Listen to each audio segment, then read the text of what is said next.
ఏదో ముఖ్యమైన విషయం చెప్పాలను ఏ ఇంత నేర్చుకున్నా చెప్పమంటారు సార్? మన పని వాళ్ళు, స్నేహితులు, బంధువులు, మిత్రులు అందరూ కూడాను అందరూ స్వార్థపరులు సార్. ఎవరు కూడాను నన్ను డబ్బు సంపాదించిన యంత్రంలా చూస్తున్నారు తప్ప నన్ను ఎవరు కూడాను మనిషిలా చూడట్లేదు. దానికి చాలా దిగులు పడుతున్నాను సార్. నీకు ఒక కథ చెప్పను.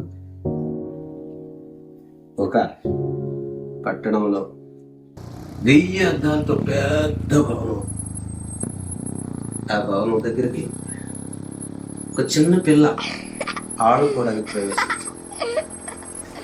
ఆడుకుంటుండగా ఆ పిల్లతో పాటుగా 1000 మంది ఆడుకునేటట్టుగా కనిపించింది. అప్పుడు ఆ పిల్ల తాలూకా స్వభావం చాలా ఆనందంగా ఫీల్ అయింది. ఎంతకంటే ఆనందమైనటువంటి స్థలం ఎక్కడ చూడలేదన్నట్టుగా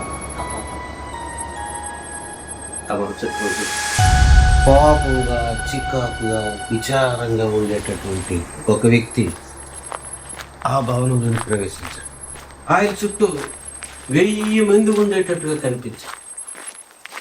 ఒకసారి ఆయన ఏంటి అందరూ దిగాలుగా ఉన్నారు, అందరూ దుఃఖంగా ఉన్నారు, కోపం వచ్చి ఒకసారి అలా చెయ్యండి 1000 చేతులు ఎత్తేటట్టుగా కనిపించారు. ఈ ప్రపంచం ఒక అద్దాల మేడ. మనం చూసే చూపులు బట్టే ఉంటాం. స్వార్థపరత్వం చూస్తే స్వార్థంతోనే కనిపిస్తుంది. నిస్వార్థంగా చూసామనుకోండి నిస్వార్థంగానే కనిపిస్తుంది. మనం ఈ ప్రపంచానికి ఏమిస్తే తిరిగి అదే మనకి దొరుకుతుంది.